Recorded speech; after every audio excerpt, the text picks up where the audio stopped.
Hi guys, my name is Virendra Jaiswal. अक्सर सभी से सुनने मिलता है कि किसी को मोहब्बत हो गया, लेकिन कोई घायल बनता है या कोई घातक। क्या और भी चीजें हैं जो होती हैं इसमें, या फिर साथ रहते हैं, खुशी होती है। लेकिन जो घातक हो जाते हैं नहीं करना चाहिए, नहीं होता है ऐसा।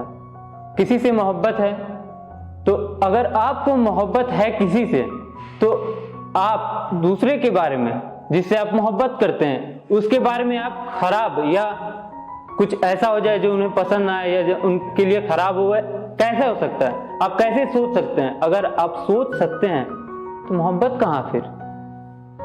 अगर उनकी खुशी आपको बर्दाश्त नहीं हो रही, वो किसी और के साथ हैं, तो कहाँ है मोहब्बत? वो मोहब्बत नहीं है, वो नाटक है जो सिर्फ दूसरों को दिखाने के लिए होता है। मोहब्बत दिल से होता है, दिल से, जहन से। हाँ, एक्सपीरियंस, बात सही है। सभी के साथ होता है, बहुत लोगों के साथ होता है, बहुत लोग नहीं करते हैं। मेरे साथ बहुत बार हुआ है। मोहब्बत हुआ, फिर हम लोग अलग हुए, फिर उसी के साथ ही वापस आए, फिर थोड़ा कुछ वक्त के लिए अलग हो गए। अलग इसलिए नहीं क्योंकि हम लोगों में झगड़ा होता था या वगैरह कुछ भी, लेकिन हम लोगों को टाइम चाहिए होता था। हम दोनों को एक दूसरे को समझना पड़ता था। जहां हम लोगों को अपना फैमिली को टाइम देना पड़ता था, दोस्तों को टाइम देना पड़ता था, पढ़ाई के लिए टाइम देना पड़ता था। थोड़ा संघर्ष हम लोग को करना पड़ेगा। मोहब्बत है, लेकिन मोहब्बत को जुनूनियत बनाइएगा, पागलपन बनाइएगा तो इस माहौल के लिए सही नहीं, आपकी जिंदगी के लिए सही नहीं है। हम जब डूब जाते थे इस दर्द में कि वो मेरे साथ नहीं है, तो हम कुछ सोचते नहीं थे उस टाइम। उस वक्त कुछ आता नहीं था मन में, बस जो लफ्ज में आया वो कह दिए, वो लिख दिए। कोई मेरा दोस्त नहीं, साथी नहीं। ऐसा नहीं था कि दोस्त साथी नहीं थे, लेकिन हम सबसे अलग होकर रहना चाहते थे। कुछ वक्त चाहिए होता था ताकि हम अपने आप को शांत कर सकें। उस शांति में भी एक दोस्त का जरूरत पड़ा था। लफ्ज, कलम, शायरी। अपनी जिंदगी के बारे में ही हम शायरी लिखते हैं। फिर कोई बहुत ज्यादा दिल के करीब हो, जो चीज दिल पे लग जाए ना, वो ऐसे लफ्ज में निकलता है कि वो शायरी बनता है। गुनगुनाते हुए स्वर में जो दिल से बात निकले वो है शायरी, जो दर्द बयान करता है। बोलने में कुछ और, कहने में कुछ और, सुनने में कुछ और, लेकिन मतलब कुछ और, सबसे परे। वो एक सच्चा दिल वाला ही जान सकता है, जिसने सच्चा चाहत किया हो कभी। पढ़ते हैं कुछ शायरी, जो ऐसा वक्त आया जहां हम अपने आप को संभाल नहीं पाए।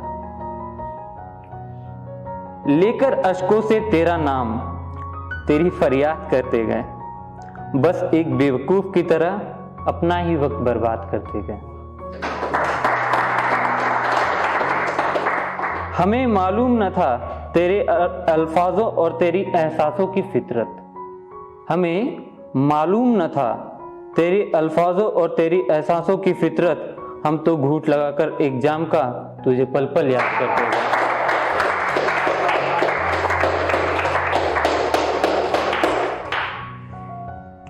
अब चुराना ही है नजर तो कदमों का क्या फायदा। जब जज्बा ही नहीं तो सपनों का क्या फायदा। मिलेंगी खुशियां तुम्हारी हर कामयाबी पर, मिलेंगी खुशियां तुम्हारी हर कामयाबी पर। जब बताना नहीं है किसी को खुशियां, तो फिर अपनों का क्या फायदा।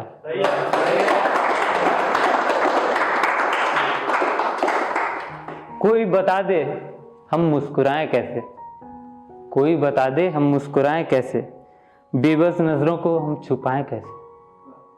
कोई बता दे कि हम मुस्कुराएं कैसे, बेबस नजरों को छुपाएं कैसे। अब जब डर है फिर से टूट जाने की, बेखौफ होकर किसी दिल से दिल लगाएं कैसे।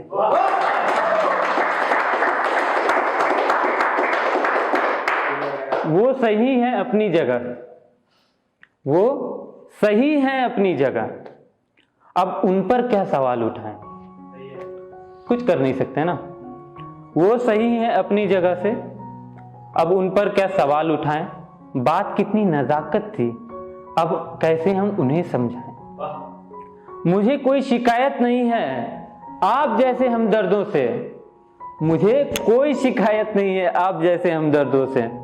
जब खुद से ही है तकलीफ हमें, तब आप पर क्या इल्जाम लगाएं।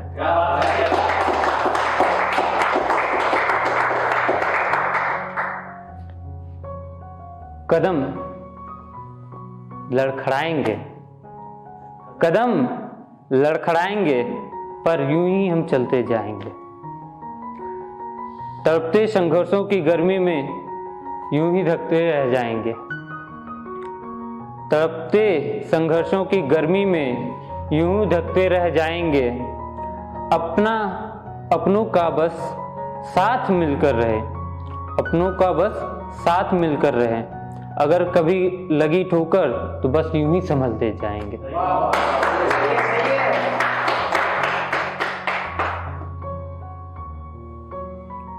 एक्चुअली बहुत कुछ होता है, एक वक्त में सारी चीजें हमारे दिल में नहीं रह सकती, मन में नहीं रह सकती। आपसे कभी कोई सवाल करे, आप बहुत टेंशन में हो, बहुत टेंस्ड हो, आपको कोई सवाल करे तो आपको पता है कि उसका जवाब क्या है, लेकिन आप दे नहीं सकते, दे नहीं पाएंगे। क्यों? इतनी उलझन में, इतनी तकलीफ में, इतनी दिक्कत में दिल रहता है, मन रहता है कि जबान साथ ही नहीं देता। आप बोलेंगे क्या? अक्सर होता है, इंसान देखकर इंसान पहचानना अच्छी बात है, लेकिन कभी उसके अंदर झांक के देखो, क्या पता शख्सियत नजर आ जाए उसकी।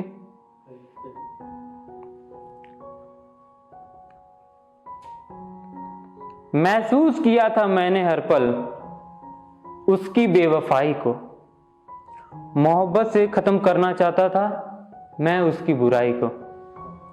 उसके तकलीफों को भी मैंने गले से लगा लिया, उसके तकलीफों को भी मैंने गले से लगा लिया, पर बदल ना सकता था मतलबी रिश्ते की सच्चाई को। ये कुछ बातें थी जो दिल में था, जो इस लफ्ज से निकल गया। अक्सर हम ऐसे होते हैं, मायूस हो जाते हैं। क्या करे कोई इंसान जब अकेला हो जाए? जिम्मेदारियां सबसे बड़ी बात होती हैं। हर जगह की जिम्मेदारियां अगर आपके कंधे पर आ जाएं, तो आपके सिवा, अपने आपके माँ बाप के सिवा, सच्चे दोस्त के सिवा और कोई नहीं पहचान सकता। आपको झूठा दिलासा दिया जा सकता है कि हम समझ सकते हैं, लेकिन आप उस समझने को कितना समझ रहे हैं आप जरा भी नहीं समझ पाएंगे। आपकी तकलीफ आपके अलावा और कोई नहीं जानता, कोई नहीं पहचानता, कोई नहीं समझता। सिर्फ आपको और आपको ही पता रहना चाहिए कि आप किस तकलीफ में हैं। हाँ, एक बात है कि अगर इंसान अकेला हो जाए तो डर जाता है, सहम जाता है। क्या करें, अकेला मैं क्या क्या कर सकता हूं, क्या करूं मैं? क्यों भाई, जिस तकलीफ में तुम खुद जा सकते हो, उस तकलीफ से तुम अकेले क्यों नहीं बाहर आ सकते? इतना तो बात है, इतना तो हुनर है आप में ही। बस आईना एक बार देख लो। खुद की नजर से कभी मत देखो खुद को, गलत ही चुन पाओगे। अपने माँ बाप की नजर से देखो। जिस इंसान को हम देख रहे हैं अपने अंदर, ये एक नॉर्मल वीरेंद्र जसवारा है, लेकिन अपने माँ बाप की नजर से अगर हम देखें, ये मेरा बेटा है, ये जरूर कुछ करेगा। सभी माँ बाप यही कहते हैं कि ये जरूर कुछ करेगा। क्यों कहते हैं भाई? क्यों उम्मीद लगा के रखते हैं? उन्होंने ही पैदा किया है और उन्होंने ही हुनर को जीतना सिखाया है। Thank you guys.